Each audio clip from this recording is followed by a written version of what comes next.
Hello, ഇന്നത്തെ കഥയിലേക്ക് എല്ലാവർക്കും സ്വാഗതം. അങ്ങനെ രണ്ടുപേരും കൂടെ, അതായത് രൂപയും രാഹുലും കൂടെ രജിസ്റ്റർ ഓഫീസിൻ്റെ മുന്നിൽ കാത്തു നിൽക്കുകയാണ്. രൂപക്കാണെങ്കിൽ ആകെ വെപ്രാളം. സോണിയും കല്യാണിയും അതുപോലെ തന്നെ ആൽബിയൊന്നും കാണാത്ത ആ ഒരു ടെൻഷനിലാണുള്ളത്. പക്ഷേ രാഹുലാണെങ്കിൽ ആൽബി മരിക്കാൻ വേണ്ടി കൊട്ടേഷൻ കൊടുത്തിട്ട് ആ ഒരു ഇതിന് കാത്തു നിൽക്കുകയാണ്. എന്നിട്ട് മനസ്സിൽ വിചാരിക്കുന്നുണ്ട്, ആൽബി എന്നാൽ പയ്യൻ പോയി കഴിഞ്ഞാൽ അടുത്ത കൊല്ലേണ്ടത് അവളെയാണ്, കല്യാണിയെ. അതിനുശേഷം ഒന്നും സംഭവിക്കാത്ത പോലെ രൂപയോട് പറയും, കാര്യങ്ങളൊക്കെ എന്തായാലും അങ്ങനെ പോട്ടെ, എന്തായാലും എൻ്റെ മോളുടെ ഭാവിയാണ് ഇരുളടഞ്ഞത്. അപ്പോൾ രൂപ പറയുന്നുണ്ട്, സാരമില്ല രാഹുലേട്ടാ, സരയുവിന് ഞാൻ ഇവർക്ക് സോണിക്ക് കൊടുത്തതിൻ്റെ ബാക്കി സ്വത്തുക്കളൊക്കെ കൊടുത്തോളാം.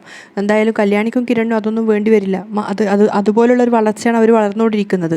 വീണ്ടും വെപ്രാളത്തോടു കൂടി രാഹുലിനോട് പറയുന്നുണ്ട്, സമയം നോക്കിക്കൊണ്ട്. കുട്ടികൾ വന്നില്ലല്ലോ. അപ്പോൾ രാഹുൽ മനസ്സിൽ വിചാരിക്കുക, വരില്ലടി, നീ എത്ര സമയം നോക്കിക്കഴിഞ്ഞാലും സൂചികൾ കറങ്ങത്തേ ഉള്ളൂ, അവർ വരത്തില്ല.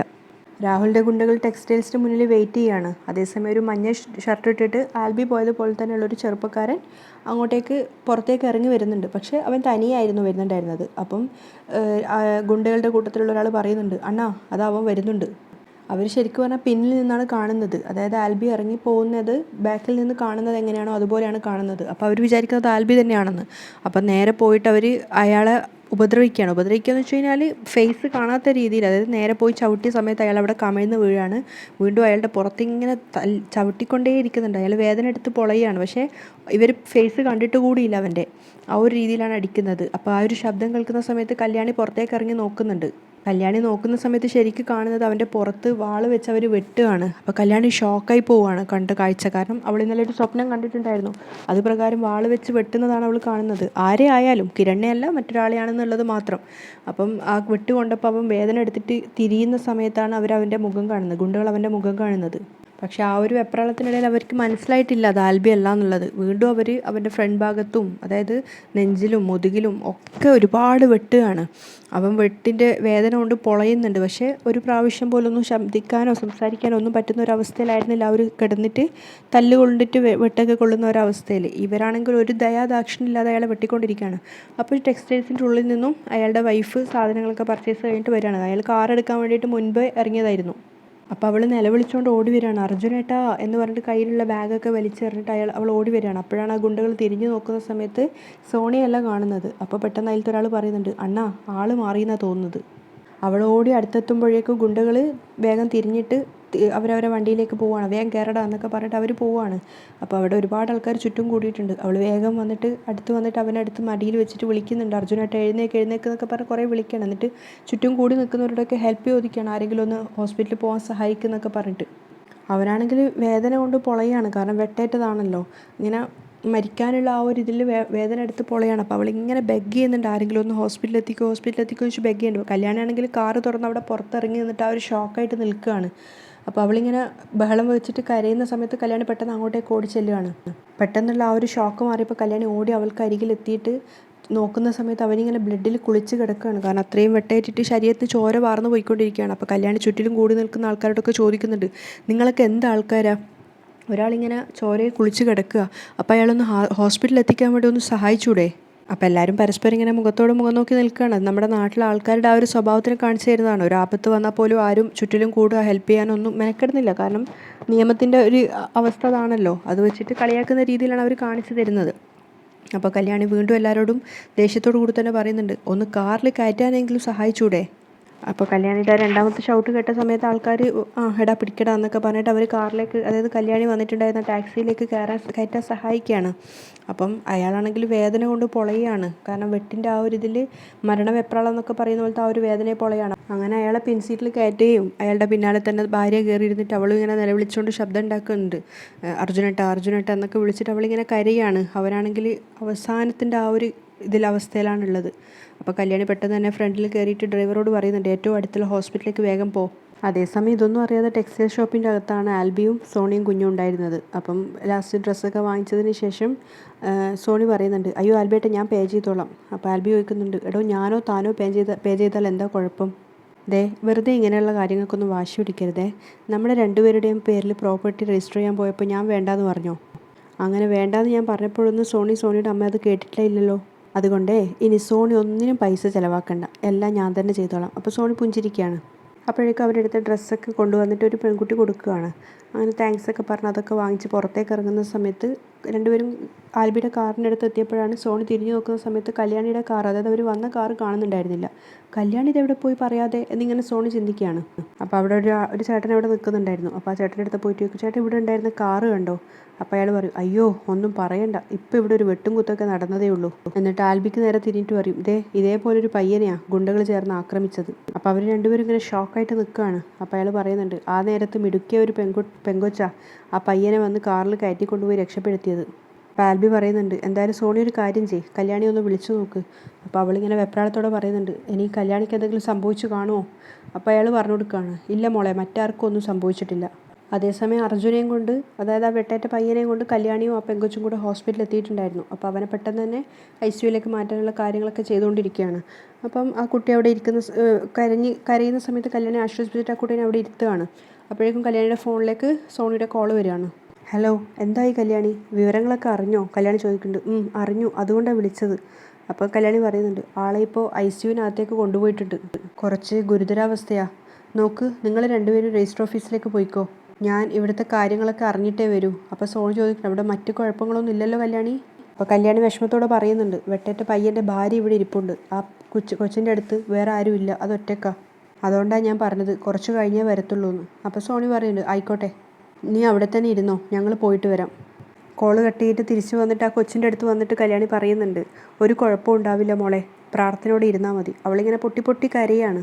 അവൾ അപ്പോഴും മറുപടിയൊന്നും പറയുന്നില്ല. അതേസമയം ഡോക്ടർ ICUവിനകത്തേക്ക് പോകുന്ന സമയത്ത് അവൾ എഴുന്നേറ്റ് നിൽക്കുകയാണ്. അതിനുശേഷം കല്യാണിയോട് പറയുന്നുണ്ട്, ബ്ലഡ് ഒരുപാട് പോയി ചേച്ചി, മാത്രമല്ല ബോധവും ഇല്ലായിരുന്നു. അപ്പോൾ കല്യാണി ആശ്വസിപ്പിക്കുന്നുണ്ട്, കുഴപ്പമൊന്നും ഉണ്ടാവില്ല, പെട്ടെന്ന് നമ്മളിവിടെ എത്തിയില്ലേ, മോൾ കരയാതിരിക്കുക, ഒരു കുഴപ്പം ഉണ്ടാവില്ല. അപ്പം ICUവിനകത്ത് നിന്ന് ഇങ്ങനെ നഴ്സുമാരും അറ്റൻഡറും ഒക്കെ ഇങ്ങനെ സ്പീഡ്, കാരണം ഒരു സീരിയസ് ആയിട്ടൊരു കാര്യം നടക്കുമ്പോൾ അങ്ങനെയാണല്ലോ അവരിങ്ങനെ സ്പീഡായിട്ട് ഓരോ കാര്യങ്ങൾ ചെയ്യുമ്പോഴും ആ കുട്ടിക്ക് പേടിയാവാണ്.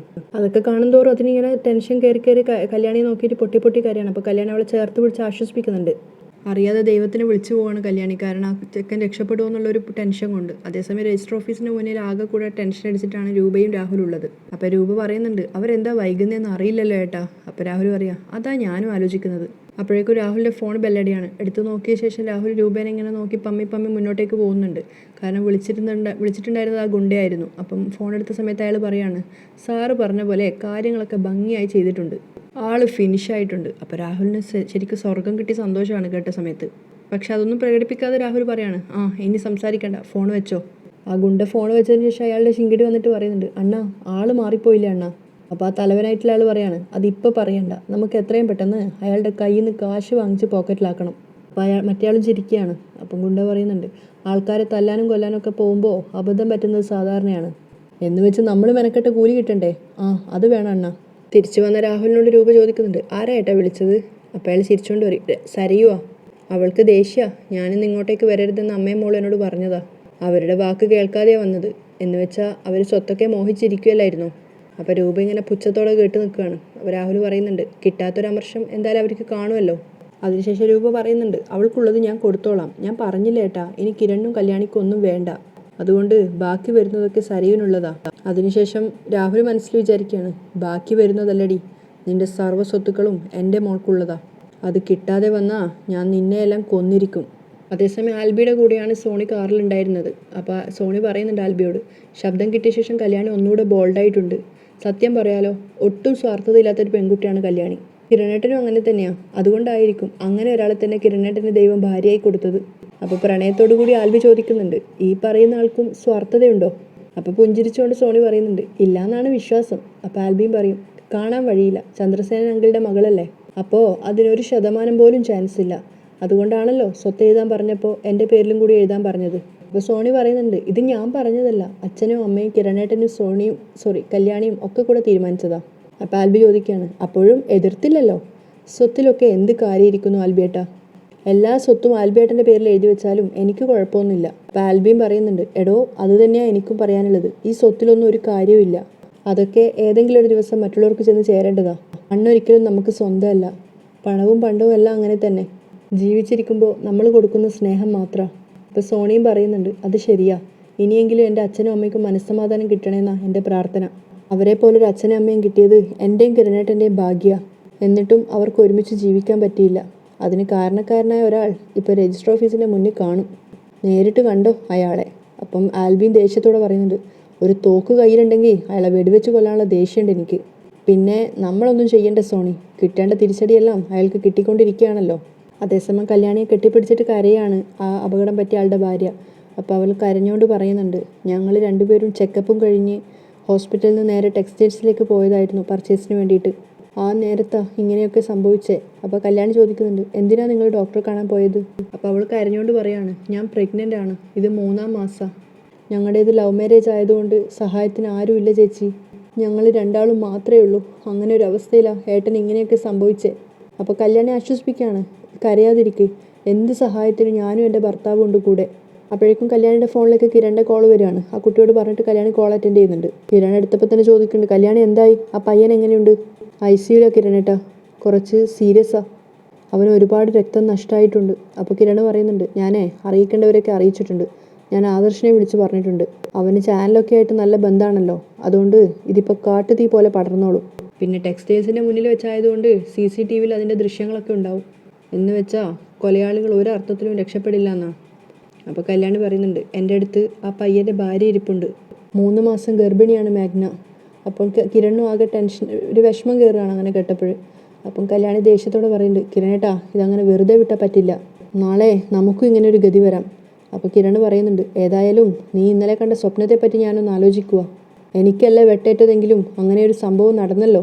അപ്പോൾ കല്യാണി ടെൻഷനോട് പറയുന്നുണ്ട്, ഇന്നലെ ഞാൻ പറഞ്ഞില്ലെന്നേ ഉള്ളൂ, ഞാൻ കണ്ട സ്വപ്നത്തിൽ കിരണേട്ടനെ ആക്രമിച്ചത് വിക്രമും അവൻ്റെ കൂട്ടുകാരും കൂടിയാണ്. അപ്പോൾ കിരൺ പറയാണ്, ആഹാ അത് ശരി, അപ്പോൾ ഇതിൻ്റെ പിന്നിൽ ഇനി അവനായിരിക്കുമോ? അപ്പോൾ കല്യാണി പറയാണ്, ഒന്നും അറിയില്ല കിരണേട്ടാ, സ്വപ്നത്തിൽ കൂടെ ഒരു സൂചന തന്നെന്ന് മാത്രം. ഇന്ന് അതുപോലൊരു കാഴ്ച എനിക്ക് കാണേണ്ടിയും വന്നു, ദൈവം എനിക്കത് നേരത്തെ കാട്ടിത്തന്നതാ. അതുകൊണ്ടാണ് ഞാൻ പറഞ്ഞത് അവരെ വെറുതെ വിടാൻ പാടില്ലെന്ന്. വെട്ടേറ്റ പയ്യനും എൻ്റെ അടുത്തിരിക്കുന്ന അവൻ്റെ ഭാര്യയ്ക്കും നമ്മളെ കൊണ്ടാവുന്ന എല്ലാ സഹായങ്ങളും നമ്മൾ ചെയ്യണം. കിരണും വാക്ക് കൊടുക്കുകയാണ്, ആയിക്കോട്ടെ, ഞാൻ എന്തിനും കൂടെയുണ്ട്.